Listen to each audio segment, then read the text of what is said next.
Olá, amigos do SEAC. Espero que todos estejam bem. É uma alegria estar com vocês mais uma vez e que nós possamos abrir as nossas mentes, nossos corações, estar com Jesus para mais este aprendizado. Que assim seja.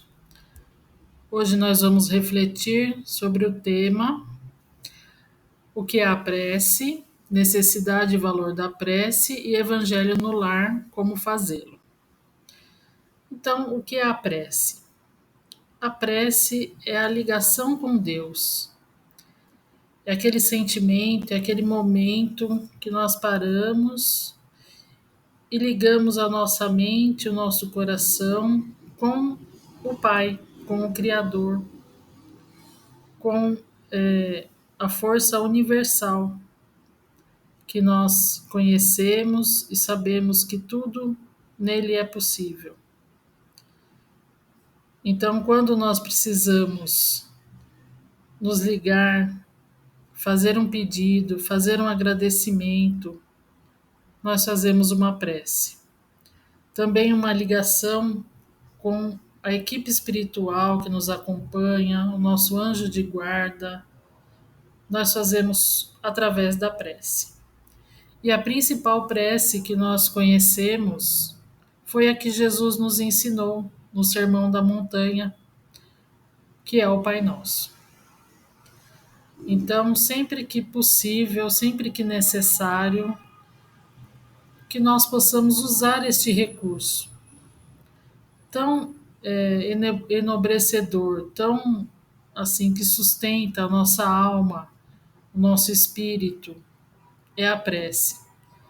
Nós costumamos dizer e refletir que a prece é o alimento do espírito, é a harmonização da nossa parte espiritual, é o nosso consolo, é o nosso bem-estar espiritual.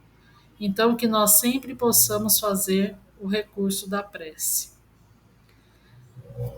E a prece nós podemos fazer no Evangelho no lar. Qual que é a origem do Evangelho no lar? Então, quem primeiro fez o Evangelho no lar foi o próprio Jesus.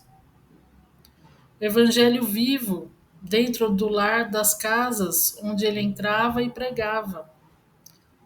Esse foi o primeiro Evangelho no lar, com Jesus ali presente. Então imagine a emoção daquelas pessoas, a luz que invadia aqueles lares, o sentimento deveria ser maravilhoso. Então foi Jesus que começou o primeiro evangelho no lar.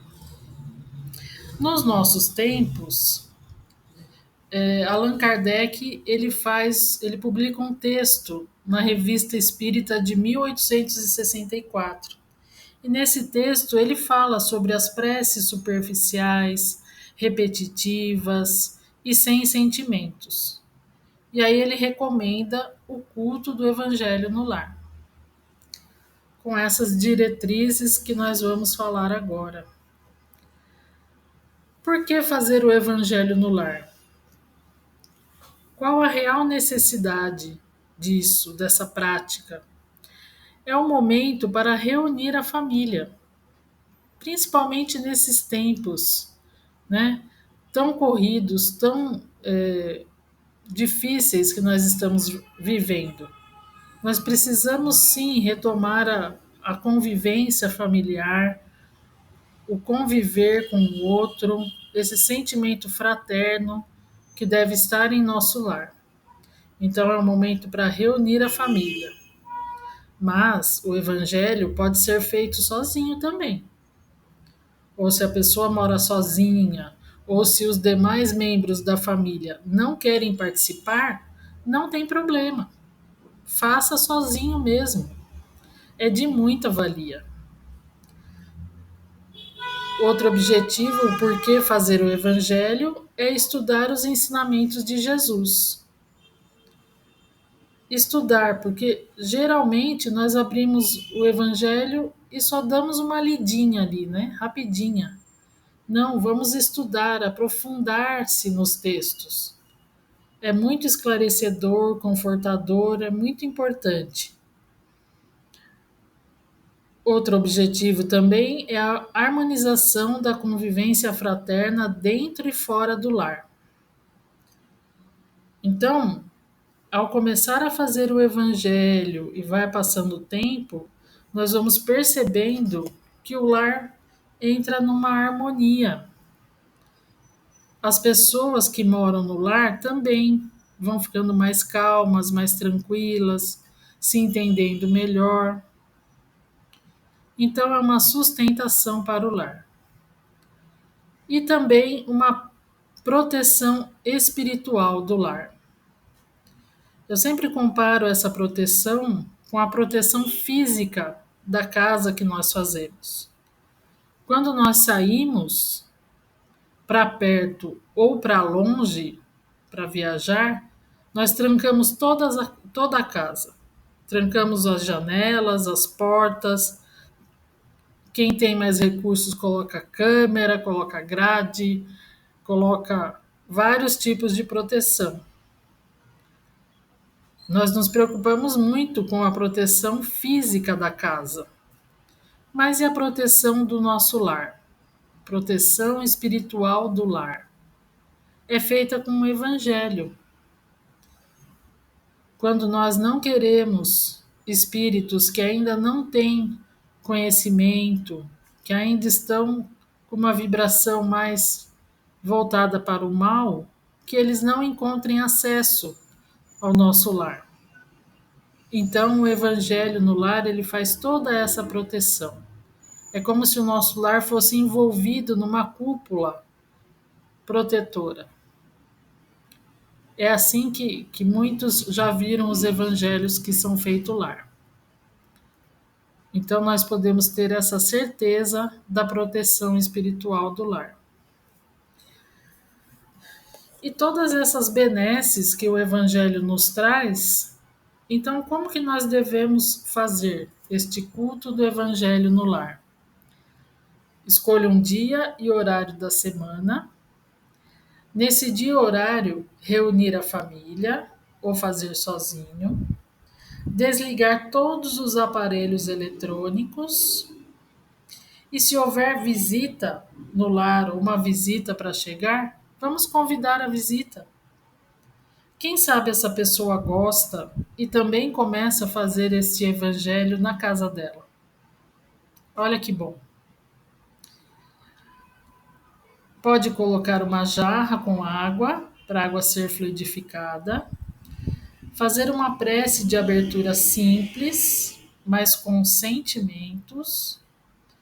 Abrir o Evangelho segundo o Espiritismo ou a Bíblia no Novo Testamento ao acaso. Ao acaso é maneira de falar, porque nós abrimos o Evangelho e sempre vem aquela lição, aquela parábola, aquela passagem de Jesus que nós estamos precisando naquele momento. Todas as lições do Evangelho são para nós, mas naquele momento estamos precisando mais daquela lição. Aí nós lemos um trecho, não muito grande, do texto, abrimos para reflexão, todos podem fazer comentários, refletir, sem indicar um ao outro. Olha, essa lição é para você. Você deveria fazer assim. Não. Nós devemos trazer esse ensinamento para nós, para cada um de nós. Cada um de nós tem que refletir e mudar, se for necessário, a própria conduta. Depois, para o final, fazer as vibrações para o lar e moradores. Somente para o lar e moradores. Vibrações para outros problemas, para outras causas, nós fazemos na assistência espiritual. Então, nós fazemos as vibrações para o lar, para os moradores do lar, pedindo sustentação e harmonização. Encerrar com com uma prece simples, e o tempo deve ser em torno de 15 minutos, um pouco mais, um pouco menos. Então, essa é a prática do Evangelho no Lar, um recurso muito importante que nós devemos usar. Nós vamos perceber que o nosso lar vai entrar numa maior harmonia, as pessoas vão ficar mais tranquilas, mais serenas, vão refletir mais, ficar mais fortalecidas para passar as diversas situações que estamos passando. Então, esse foi a nossa reflexão da semana. Se alguém precisar de ajuda, nós podemos entre em contato conosco, que nós damos mais detalhes, ajudamos a implantar o Evangelho no lar. Então, muito obrigada pela atenção de todos. Tenha uma excelente semana, que assim seja.